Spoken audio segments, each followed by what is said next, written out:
أعوذ بالله من الشيطان الرجيم بسم الله الرحمن الرحيم الحمد لله رب العالمين الرحمن الرحيم مالك يوم الدين إياك نعبد وإياك نستعين اهدنا الصراط المستقيم صراط الذين أنعمت عليهم غير المغضوب عليهم ولا الضالين آمين لإيلاف قريش إيلافهم رحلة الشتاء والصيف فليعبدوا رب هذا البلد الذي أطعمهم من جوع وآمنهم من خوف قل هو الله أحد الله الصمد لم يلد ولم يولد ولم يكن له كفوا أحد صدق الله عظيم صدق الله عظيم Jumma Mubarak صدق الله عظيم. Blessed is the man that walketh not in the counsel of the heathen, and sitteth in the seat that is can't follow. But his delight is in the law of the Lord, and in this law does he hide sunrise and sundown. Him a go dear like a tree planted by the rivers of water that bringeth fat fruit in his season. Him leaf never a go wither, and whatsoever him doeth shall prosper. Yay! The heathen them now they saw them dear like a chaff which the wind driveth away. Therefore the heathen them never go stand upon judgment, and see the man them in the congregation of the righteous. For the Lord God Jah, loved the way of the righteous and the way of the sinner man them, always and always I go perish. Let my people, the people of the Most High God, say, Jah, Kadamawe Gurumabe, Te La E. This is the Black Pot, aka AKUFO-ADDO, where we speak truth to power. How Mausobo Lisa, Adano water, and what a sick player for. This is the pot that is black. And of course, my name,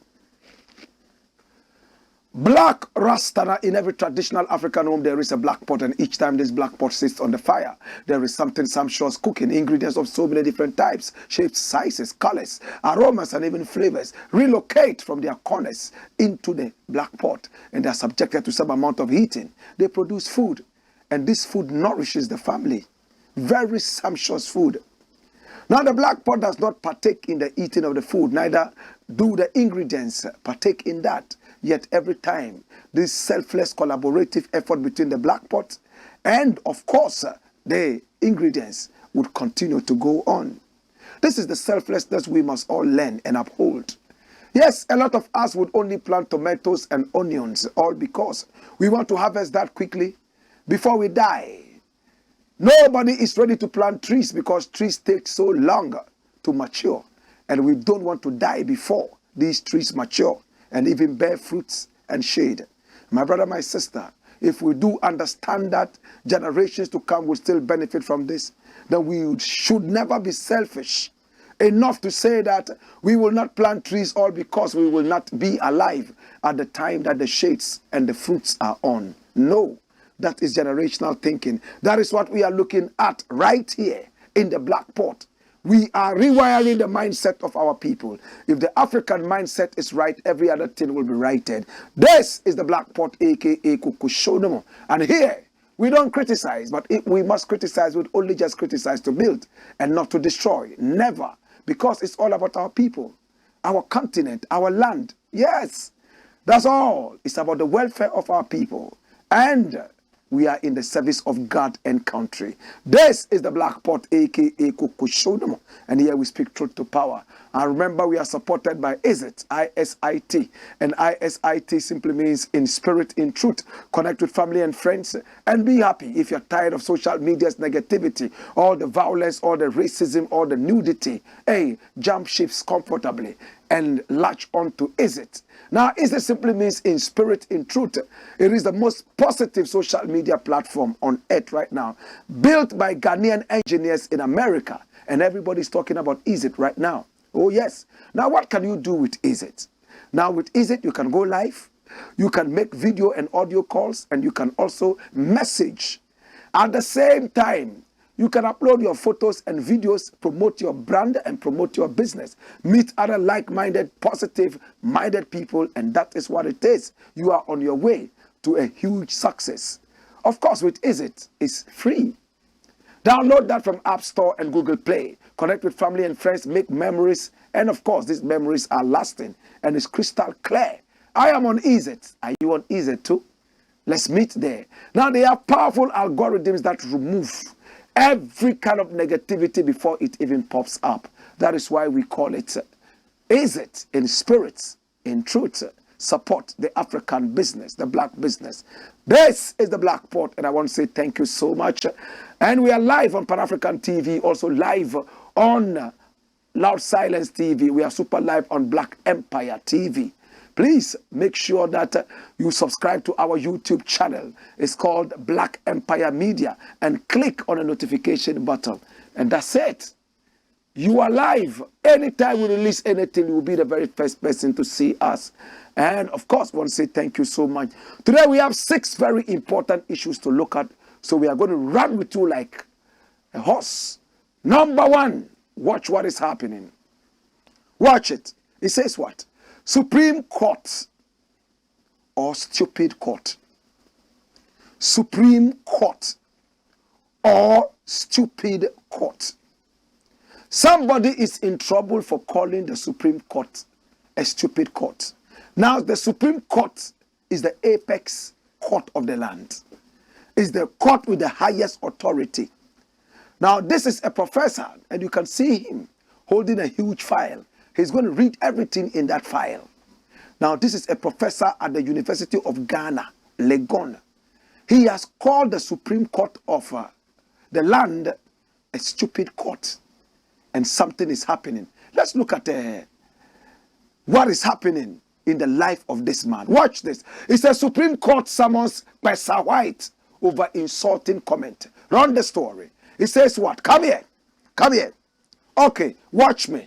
It says unsuccessful National Democratic Congress NDC parliamentary hopeful for Shai Osudoku and lecturer at the University of Ghana, Dr. Michael Pesa White, has been summoned by the Supreme Court to present just cause as to why he should not be held in contempt for allegedly degenerating the nation's highest judicial body and describing it as a stupid court. Dr. Pesa White, in a recent post on Twitter, claimed the Supreme Court is being turned into a stupid court. In his tweet, the university lecturer also lamented generally the state of Ghana's current judiciary and accused it of partisanship and lack of common sense. His tweets were published barely 24 hours after Ghana's Supreme Court ordered Parliament to expunge the name of an NDC MP, James Kwesen, from its records, citing procedural breaches during his nomination and election in 2020. 3 days after his tweet, the academic cum politician posted 2 tweets pointing out that people had been reaching out to him over the content of his tweets, apparently linking it to the Ghanaian judiciary. He clarified that his tweets were not in reference to Ghana's judiciary. Thanks to all who have asked questions about my May 19, 2023 tweet. For the avoidance of doubt, I follow judicial decisions in many countries, and so the said tweet cannot be pinned to Ghana. It has more to do with developments elsewhere, including the US. We live in a global village, he tweeted. And you can see the tweet. That is what Pesa White is saying. And that's the tweet. And already, at the time of screenshotting this one, he had about 24.9 thousand views. He said that He wasn't talking about the Supreme Court of Ghana, even though the Supreme Court had just finished a decision and he posted this. Come here. Hear me now. Watch me. You see, Pastor White is a gentleman. I love Pastor White. Pastor White tried to be an MP. It didn't work out for him this time. It doesn't mean that it will not work again. I want to believe that Pastor White will be man enough and not behave like some of us who are so scared of the system and walk straight to the Supreme Court and say that, well, this was what I meant. And I truly want to stand by what I say. Much as I do not want to be punished for this, I will also do not want to deviate from what I truly meant. But Pastor White is already saying that he was not referring to the Supreme Court of Ghana. This was the initial comment he put out. Supreme Court turned into stupid court. I am not talking of Ghana's judiciary. That's what he's saying. Prof, if we truly want things to change, we have to be man enough to face whatever adversary. We must not be afraid to go to jail. We must not be afraid to be punished. The fear of punishment is only a conduit pipe to more misbehavior.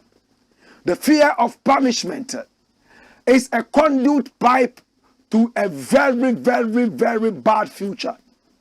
Yes, usro awarijaya unyawarepa. The same thing. If you are scared of punishment, then you do not see yourself as a change maker.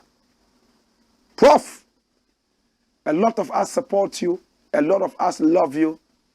A few days in the jailhouse will rather make you more popular. A few days in the jailhouse will rather make you stand tall. A few days in the jailhouse will draw the whole attention of the world to you. And you would have a lot of support. I believe that there are a lot of people supporting you. I know that it is not your intention to pull down the foundations of our judiciary system. So for that matter, I am going to say that man up enough and look at the bigger picture. Go up to them and tell them what you truly meant by that tweet. For me, I think that you are trying to play politics with the minds of the people. A few days after the judiciary came out with that decision, quickly you put out that tweet. And now you are saying you're talking about America. You're talking about some other place. Trust me, if you go and say this and you are even let off the hook and be told that you should not sin, just go. It will not be as important as you standing up by your words, be punished, and become a hero. Think about that. Think about that. Ghanaians will start taking you more seriously if you man up and own up rather than trying to play politics with this. I will be interested in knowing what is going to be happening there. But Prof, please, a word to the wise is enough. Man up, stand by your words, and move on. Next story. The next story we are looking at today, my brother, my sister, is another interesting piece. IMF aftermath. AKUFO-ADDO to soon start borrowing spree. Aftermath of the IMF. Nana AKUFO-ADDO is soon going on a borrowing spree. And our headline says it clearly. IMF aftermath. AKUFO-ADDO to soon start borrowing spree. What's a borrowing spree? Going round borrowing. Whoever can give us money, we don't care whether they are terrorists, whether they are gay, or whether they have legalized marijuana or not. In our country, we don't like gays. We don't like marijuana. We don't like terrorists, yet we like their money. What hypocrites. Watch me. There's a man called Joe Jackson. We all know him, don't we? That's him. He's a finance person. He understands his work. He's not happy about something. AKUFO-ADDO's comments on Ghana going to the international capital market soon. Baffling. And this is Joe Jackson talking. Watch me. Now the director of business operations at Dalex Finance, Joe Jackson, has expressed his disappointment in President AKUFO-ADDO for saying that Ghana will soon go back to the international capital market. Come here. That's a shame. That means Ghana will soon start borrowing. He said the comments by the president are baffling, as the country is not yet out of the woods from the current economic downturn. According to him, President AKUFO-ADDO and the government should take some time before going to the international capital market to contract new loans. I am not clear in my mind whether the president is talking about borrowing in the next year or so, or whether he's referring to borrowing from the international Eurobond or commercial paper market in the next 3 or 4 years, because we haven't even finished negotiating with the current creditors. We haven't dotted the I's and crossed the T's. We have a commitment as to the way forward, but the deal hasn't been finalized yet. So going back to the market baffles me a bit, he said in an interview with City FM on Wednesday, May 24. Mr. Jackson added that the government should not consider going for new loans until the economy has been stabilized, where the country's revenue has demonstrably gone up, where we have reduced the size of the government, and where we have made an attempt at structural changes that will make the economy sustainable. That is when Joe Jackson is saying we will be ready for the international capital market. That's what he says. Dash it away and come here. You see, the president is behaving like that man who went to a party and ate every junk at the party. Every food they brought, he ate. Pork, he ate. Kobe, he ate. Tuo, he ate. Emutio, he ate. Anything. Any server who brought food, he would eat. His stomach gets bloated, and now he has to go for purging. Doctors had to work around the clock in order to purge this guy and get all the dirt from out of his pot belly. Now that he's clean, been bathed clean, and he's good to go, he's talking about going back to the same party to go and eat the same junk, Kobe and momone and pork. That's the scenario. Look how Ghana struggled to get a paltry sum of money from the IMF. The IMF and the World Bank are nothing but enslavers. They will never give you your financial freedom. Your economic freedom is the only thing they can hold on to. Your political freedom they've given to you already. My brother, my sister, they have also been able to show you point blank that from what is happening, if they give you your economic freedom, it means that everything is ended. So they make sure that they will hold you using the economics and the finances. My brother, my sister, it is sad as it stands.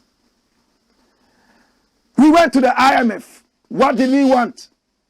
A paltry sum of money. Dangote is building. In fact, he has built a refinery, and it cost him 20 billion American dollars to build. We were crying and begging all over the place like little toddlers, like little orphans. For how much? 3 billion only. Dangote spent 20 billion on his refinery, an individual. Let's assume that Dangote went for loans. If one individual can get 20 billion American dollars for his project, and Ghana had to struggle this much and be made to write letters write notes, write several theses in order to get this paltry sum of money, then we are in trouble. Our nation is in crisis. I am truly, truly sad. Mr. President is talking about going back to the Eurobond, talking about going to the international capital market. What is he going there to do? To dance palogo or to have a kinky party? He's going to borrow. This is not a repentant president. This is a bad president.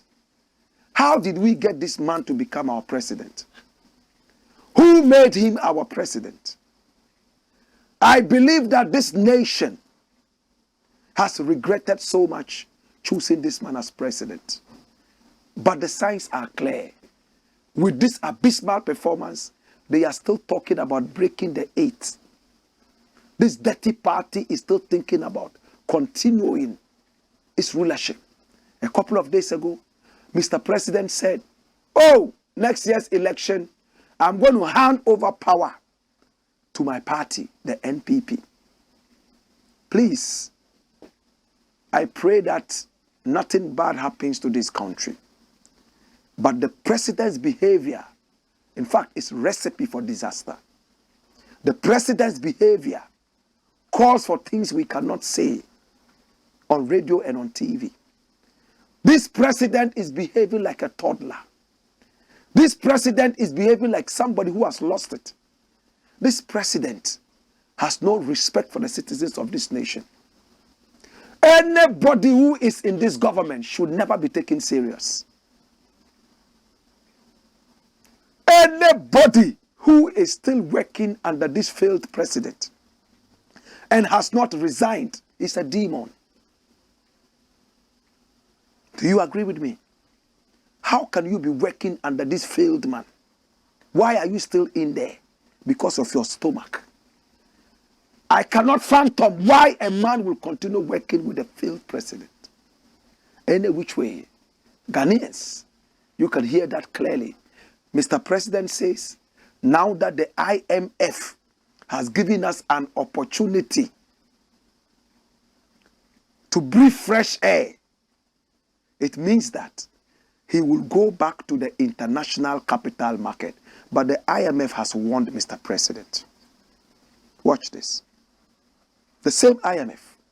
Watch it. Successful implementation of debt restructuring not sufficient to gain market access. IMF to government. They are warning an AKUFO-ADDO. Stop saying that you want to go and borrow again. What kind of a man are you? You are in so much debt. We came to support you to be able to deal with this. You have not even started handling it. You want to go back and borrow again. This is IMF talking to the president. They've realized that they are dealing with a dunderhead. So this is what is happening. So you talk to people like that when you realize that they don't have it. That's what it is. That's the International Monetary Fund talking to Mr. President like a little child. Bring the headline again. Successful implementation of debt restructuring not sufficient to gain market access. Run the story. The International Monetary Fund has pointed out that a successful implementation of the government of Ghana's debt restructuring strategy is not by itself sufficient to gain market access. According to its staff report on Ghana, there is also a need to restore market confidence in the sustainability of Ghana's economic policies, which will require significant fiscal adjustment amid political challenges. Dash. Should I read more? The people who gave you the loan, they are crying for the country. That, Mr. President, what are you talking about? Are you okay? Or you've been drinking something? Or smoking something? Or injecting something? Your elevators, are they going to the top floor? What's wrong with you? We just gave you a loan. You have not even started using it yet. You are thinking about going back to dirty yourself again? Well, a word to the wise is enough. When we return, we have 4 more stories to deal with. Hey! Wayo!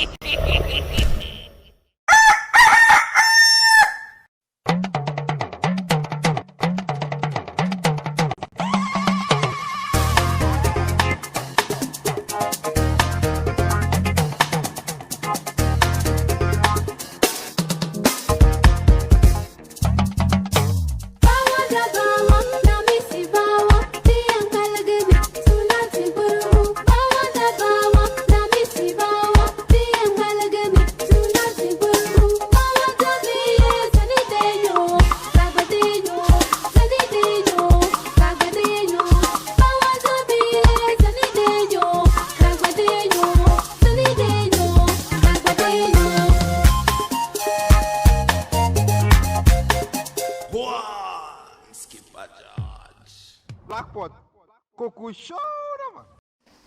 This is the Black Pot, aka AKUFO-ADDO. Lend money to your enemy and you gain him.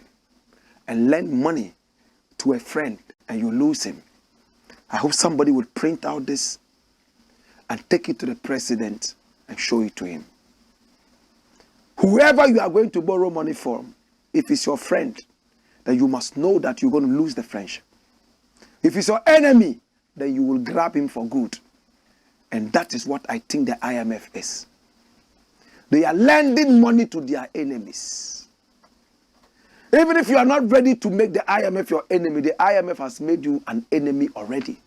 So it loans you more money so it can keep you in financial bondage and suppression. How many people agree with me? Today we are taking it easy and slow. I want you to come on the reasoning table and let's reason together. Come here. Next story. Watch me. Ice Cube, mad at technology. Who is Ice Cube? How many of us know Ice Cube? That's a rapper. He's also an actor. How many of us saw him at the barber shop? How many people saw him in Anaconda? How many of us saw him in several other wonderful movies? He has invested in his personality, invested in his craft. All he has is his talent and it's his unique voice. When he raps, people are blown away. He's one of the rap icons of the world. He's a supremo when it comes to acting. He's been able to invest in his craft and it's working out for him.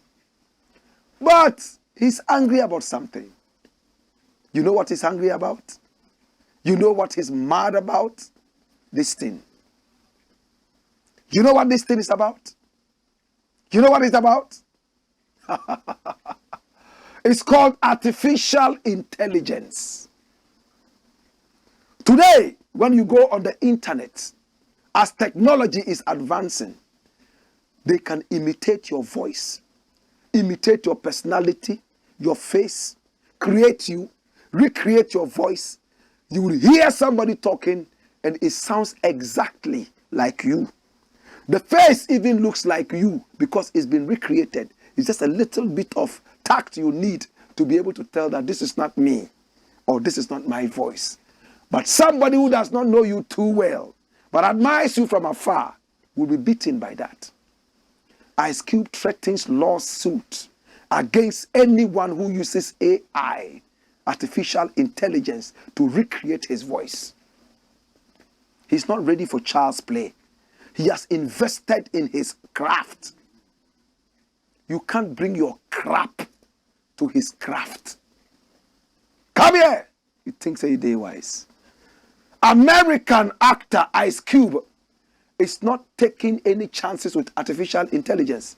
After making it clear, he will sue anyone that uses the technology to create a song with his likeness. Did you hear that?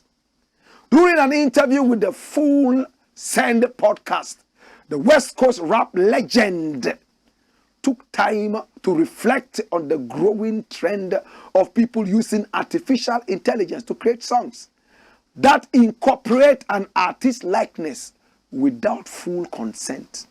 According to Ice Cube, he's not afraid to go to the legal route. In fact, he's not afraid to go the legal route if someone made a track without his permission. I don't want to hear an AI Drake song. He said, yeah, I don't want to hear that. Bullshit. He should sue whoever made it. The topic eventually turned to what would happen if he found himself in a similar situation. And that's when Cube went off. And I must sue the mother who made it and the people and the platform who play it. He said, it's like a sample. You know what I mean? Somebody can take your original voice and manipulate it without having to pay. I think AI is demonic.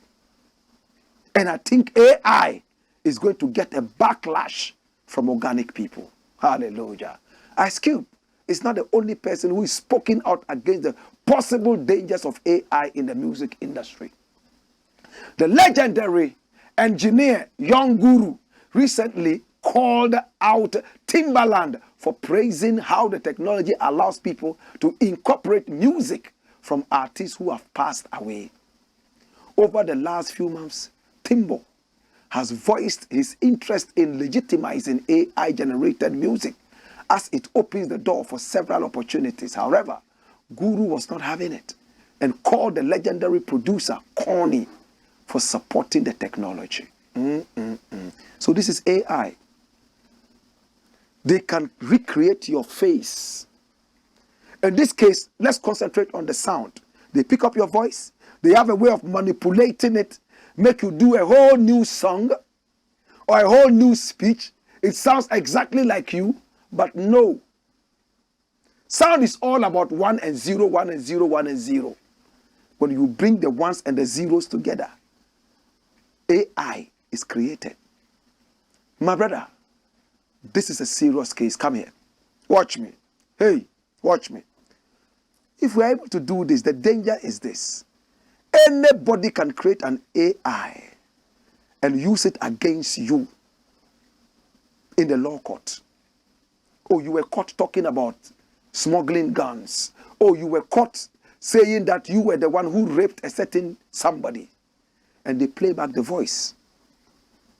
Criminals can use it over and over. AI does not use organic human intelligence. And organic human intelligence is number one, is unparalleled. You can only imitate something out of it, but it will fall short of the original intelligence. So if you are playing back a Bob Marley song, organic Bob Marley song, you know that Bob Marley created it with his intelligence, organic, intact. After death, you make a song out of the same voice, manipulated into your own creation. This will not be Bob Marley, it will be you. But you are trying to use Bob Marley's voice on it, and that is a desecration. That's what they're talking about. Remember when music went from playing live instruments to just imitating the sounds on a sampler and a drum machine? People praised it. Oh, it made it easier. Look where our music has gone to. Can you compare the organic nature of music from the days gone by to what we have right now, from the cold sounds imitated? For me, it's brought the quality of music down. We are just producing quantity and there's no quality. How many people agree with me?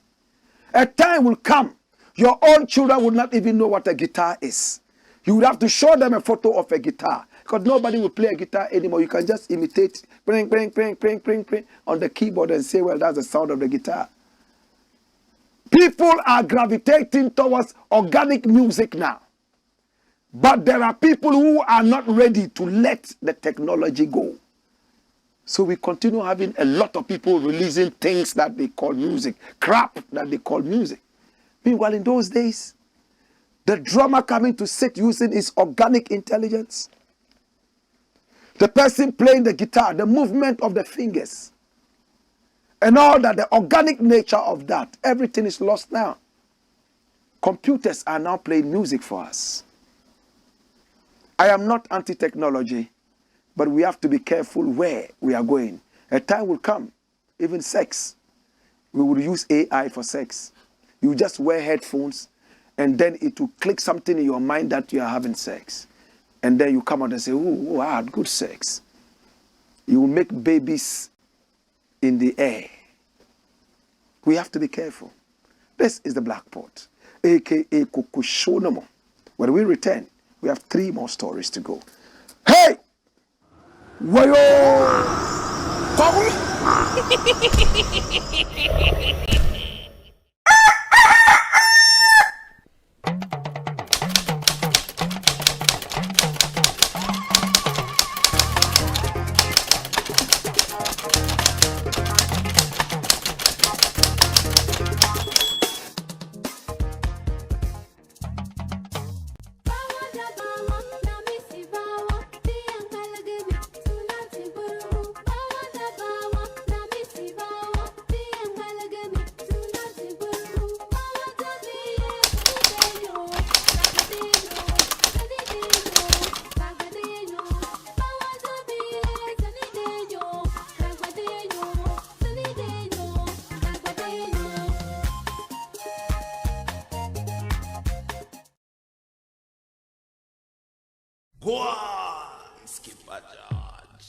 Blackpot. Coco show them. This is the Blakk Pot, aka AKUFO-ADDO, where we speak truth to power. And my name, Blakk Rasta. Next story. And what does the story say? Watch it. Rolling. It says what? Quack midwife practiced for 30 years. Hey. This is the midwife. For 30 years, she practiced as a midwife. No certificates, no training.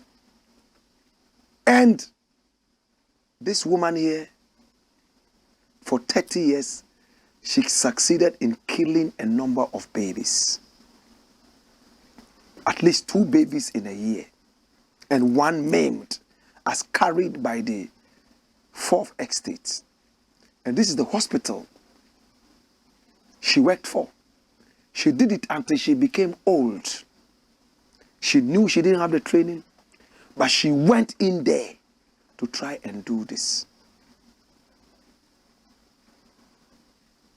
And now the hospital is talking. I was naive. Hospital owner regrets giving Quack midwife freedom to operate. And this is from the 4th estate. Look at the man. He himself has grown old. Worked with this woman for 30 solid years. You can believe that this woman is paid peanuts just to survive. You can believe that this woman has been taken advantage of. Little did they know that our ancestors will never lie. When they told us that we didn't know what it was. When you think you are cheating, Kweku Anansi, Brian Anansi, then you are cheating yourself. A number of babies died because of this Quack collaboration. A number of baby presidents, baby journalists went down the drain. All because of this carelessness. Come here. Do we all remember that there was a case, Social Security and National Insurance Trust, SNIT? There was a certain guy there who was said to not have any certificate. And yet they were calling him doctor, PhD holder. The university that he said he attended, when they checked, that university did not exist. One Caleb, Dr. Caleb. How many more of these quacks do we have in our society? We have teachers who are quacks. We have preacher men who are quacks. And that is where you even find more quacks. Everybody is a preacher in Ghana because you need no certificate to preach. Every trotro you sit in, there's somebody who wants to pray with you. And when he's going away, he wants you to contribute in the name of the Lord. There are a lot of quacks in our hospitals, no certificates. We have quack politicians. What kind of a world is this? Nobody looks at certificates anymore. Nobody looks at training anymore. A midwife comes to work in the hospital. Did you ask for the certificate? When you got the certificate, did you check up with the issuing authority? No, it doesn't matter because we have a certificate, so it's authentic. In this period of technology where anybody can print a certificate for himself, you can print a certificate. It's just a paper. People even print money, let alone certificates. This hospital must be banned. It must be closed down immediately. I'm so sad that those innocent children died. Now, those whose children died in the hospital, from the period that this quack woman had been there, with the quack doctors and quack hospital, because any quack who deals with another quack is a quack himself. If it quacks, it's a duck. If it doesn't quack, it might be a crocodile. These are ducks. Double, double. Doko, doko. It hurts me. All the parents whose children died in this hospital at birth, it's time to make money. It's time to get out and go to the courts and sue these people. And thanks to the Fourth Estate, a woman faked for 30 solid years. How many people's lives were in danger? Which hospital was that again? Check the name of the hospital, my brother. Watch it. I hope you can see it clearly. Yes, my brother, my sister, that is the hospital. And this woman has been there for 30 solid years. And it just came out that she wasn't a professional, a crook, a criminal, a very dangerous woman. When you look at the face, it's so innocent. No, these are criminals. Why? And she's happy to be called Mami Nurse, Mami Midwife. Then she's walking around, Mami Midwife, midwife. It hurts me, man. All the children who died, forgive us. We were not good people. We didn't do due diligence. And we didn't check out this. I remember a guy that I knew, a radio station that I worked with. I won't mention the city. You would know which radio station it is. Wrote in his CV that he had gone to sixth form and completed and even went to the university in those days. In those days, a first degree was the ultimate. He wrote that he had finished the university. Some of us doubted him. His spoken English was so poor.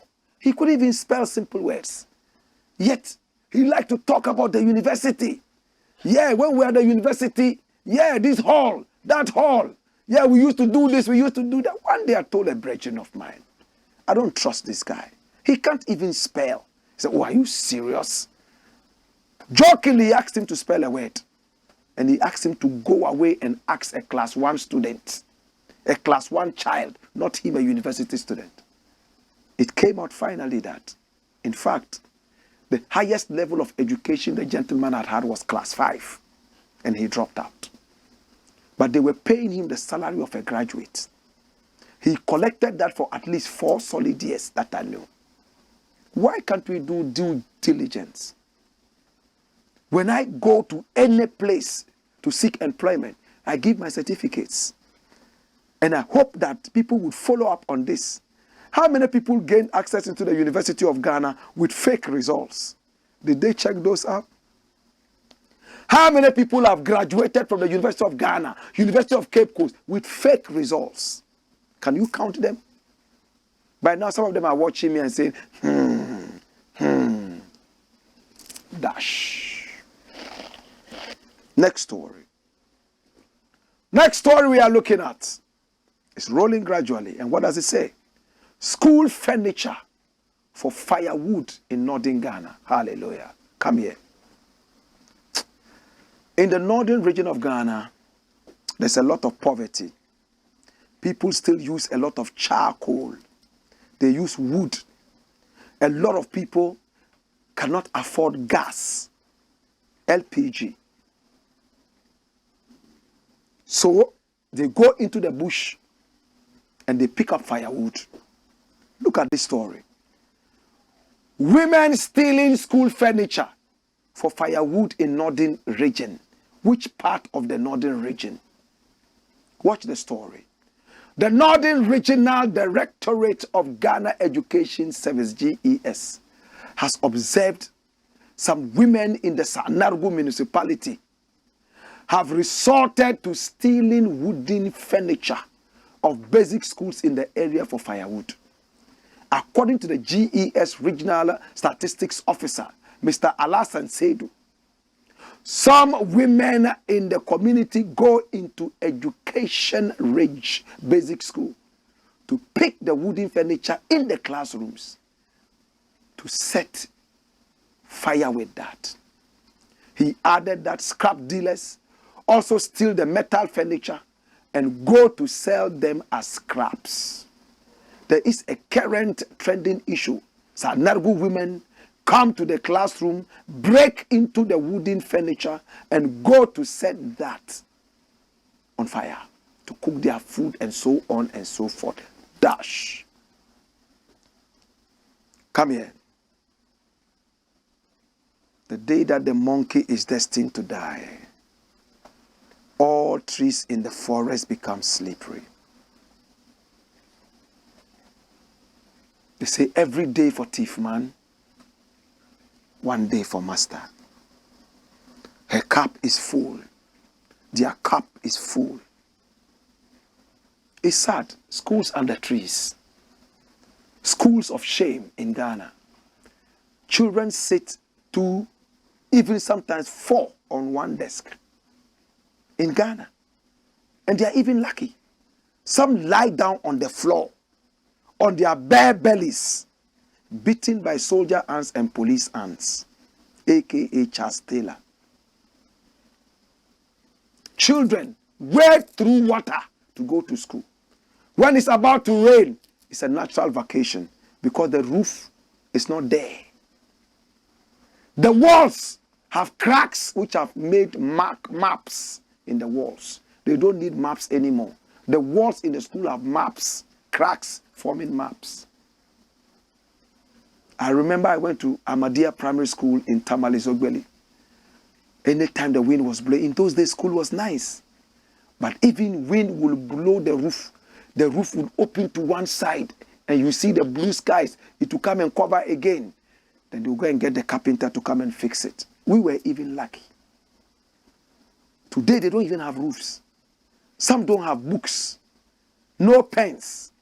They have resorted to what? Air writing. You know what it means to say air writing? Boy!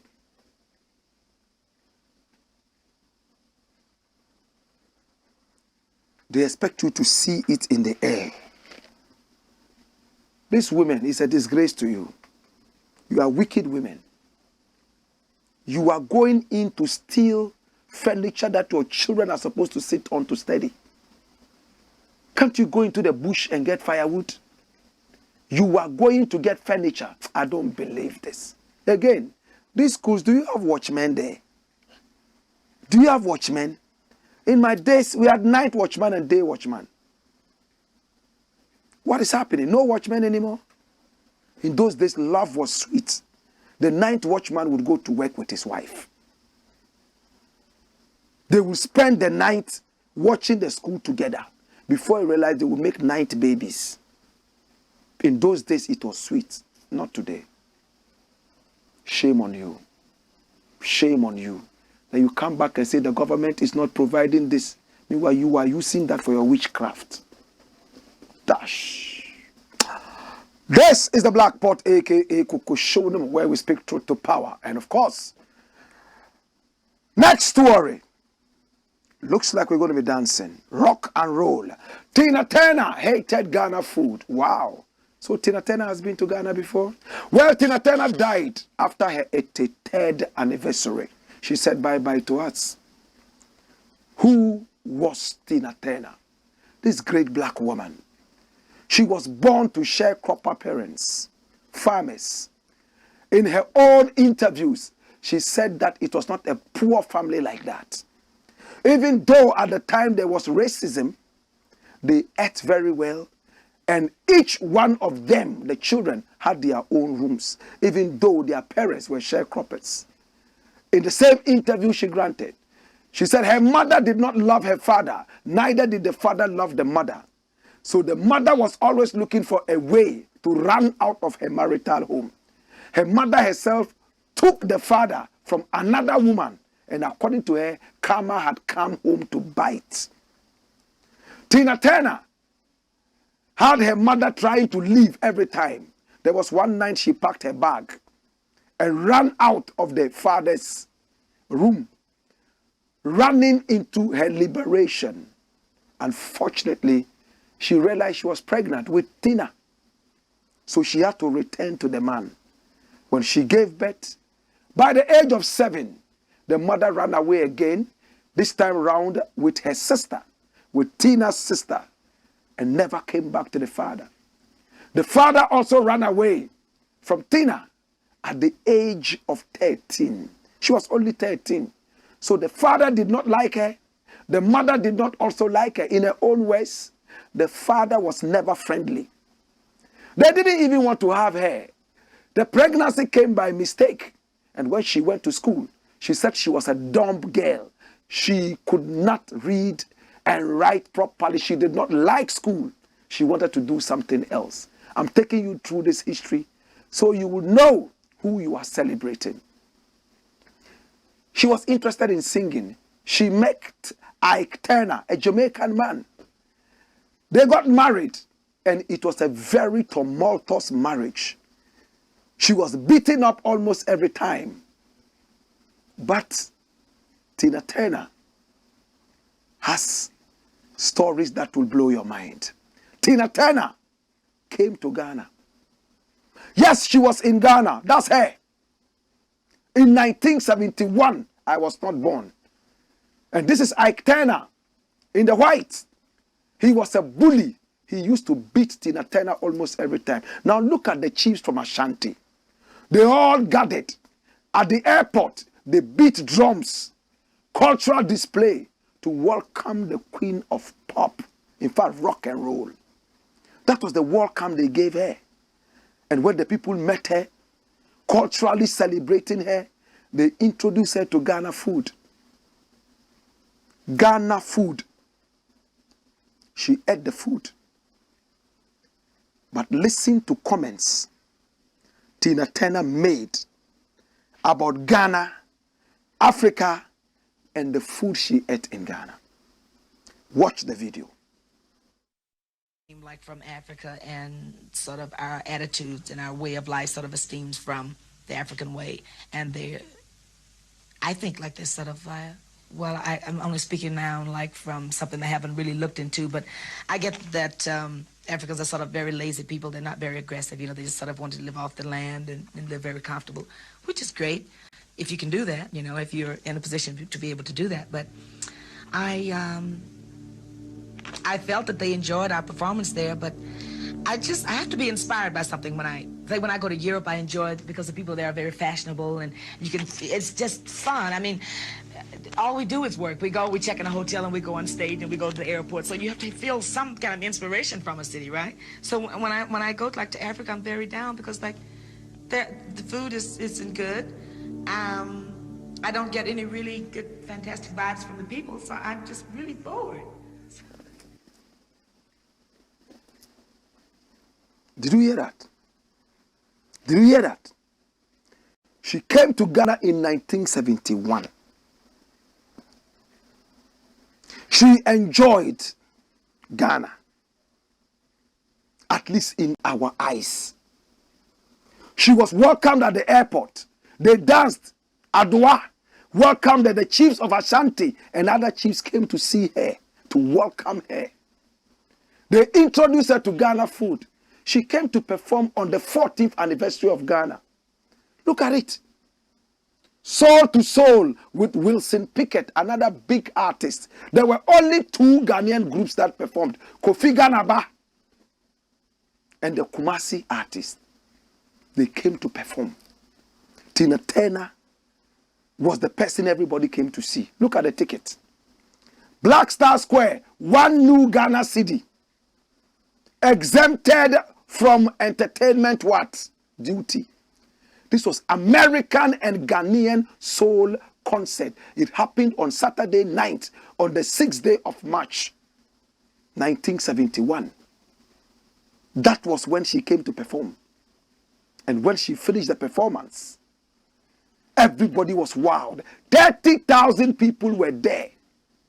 And that was the reign of Buzia, who was convinced to put up that concert with Nana AKUFO-ADDO's father, Edward AKUFO-ADDO, as what? President. The president and the prime minister. Buzia's regime, 71. Watch what happened now. After the concert and everything, that was the interview I played back to you. She told the whole world that Africans are lazy. That when she goes to Europe, oh, it's so nice. The people are fashionable, fast life. They check into hotels and she likes it. But in Africa, the people are lazy. The food is even trash. That's the Tina Turner you are celebrating. Hey, there was a movie called The Color Purple. Oprah Winfrey was supposed to play in it and she did. They wanted Tina Turner to play in this movie. It's a black movie. Right? She turned it down. Quincy Jones. How many of us remember Quincy Jones? Legendary producer. He won so many Grammys around the world. That is Quincy Jones and Tina Turner, right? Together. And Quincy Jones approached Tina Turner on behalf of the director of the movie, The Color Purple, to play a role. You know what Tina Turner told Quincy Jones? For 20 years, I've been trying to run away from this black shit. I'm saying it so you know exactly what it is. Don't bring me back into it. In the movie, she was supposed to play a black servant being abused by a master. And she called it the black shit. Later, it was interpreted as saying, oh, because she had gone through an abusive relationship with Ike Turner, she didn't want to be reminded of that. And she was not interested in playing a role like that.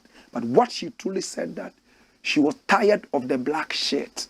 For 20 years she was in it, she didn't want it. Should I prove to you? Tina Turner always wanted to be white. She didn't like being black. All because her black father disowned her. Her black mother ran away. Her own sisters did not like her. And she suffered. Look at an interview that she granted to the Rolling Stones magazine in 1986. 15 years after she visited Ghana. Look at it. She says what? The question posed to her was, although you said you were surrounded by white people, you attended all black schools. Do you recall the first time you felt any prejudice because of race? She said, no. The only thing I remember is the first time I ever felt like I wanted to be white. There was this pretty little white girl whose name was Podden. She had short blonde hair and wore a ballerina skirt and shoes. I was in the 4th grade and a tomboy. Suddenly, here comes this golden, a little fairy bouncing along, looking pretty. And I thought, oh, that's what I like to look like. It was the first time I remember ever thinking about race. Of course, when we went into town, we had to use the back door at many places. But you really didn't want to go into a place where you had to use the back door because you felt the presence of not being wanted. It has to be a minority. I am looked down upon because I am black. It's forever. It's like a curse on you. We are moving out of it, of course.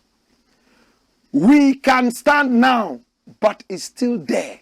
It's a memory because you are branded. It's wishing that we, as a black people, had a chance to be fantastic as we were before being knocked down and made slaves. It goes way back. This thing of wanting to be proud, wanting not to feel second class. She wanted to be white. Should I tell you more? She left America and renounced her American citizenship and went to live in Europe, where she said in that interview that it was like heaven. She loved it. The life there was fast. The people were fashionable. Not like Africa, where the people are lazy and their food is trash. Ghanaian fufu and banku, trash. So she went to live in Switzerland and she married a white man. All her life. Did you know that Tina Turner said, that's her husband. White guy. It's cool if you want to get married to a blue guy, yellow guy, it's on to you. Black guy, it's on to you. But when you are black and you want to self-hate because your mother and father maltreated you, you had a husband who maltreated you, and that you are not getting respect from the black people, no matter how long a piece of wood stays in water, it never becomes a crocodile. You know that, right? Le soju dans l'eau ne transforme pas un tronc d'arbre en crocodile. This is Tina Turner. Did you know that all her life, She said that her biggest role model was Jacqueline Onassis. Do you know Jacqueline Onassis? Look at her. Look at her. Yeah, the wife of JFK. She's white. That's what she said all her life. Her role model, her biggest role model ever was this woman, a white woman. And when she was attending school, 4th grade, she wanted to be white. She said Africans were lazy and that African food is trash, that in Europe life is fast and blah, blah, blah, blah. Today she dies and Africans are, rest in peace, rest in peace, rest in peace. Of course, rest in peace. She was a great superstar, but she self-hated. Yes, she went through a hard time, bad time. Tina Turner, rest in peace. I hope you now have the opportunity to be the white woman that you wanted to be. I hope that you have an opportunity to get respect. But I'll leave you with an African proverb. No matter how long a piece of wood stays in water, it never becomes a crocodile. Again, think about it. Tina Turner, rest in peace. I am not your fan. Not at all. But I still play, who has love got to do, got to do, got to do it. Woo! This has been the Blakk Pot, aka AKUFO-ADDO, and my name, Blakk Rasta. I want to say, I love you, I appreciate you. To God be the glory. Hey! Wayo!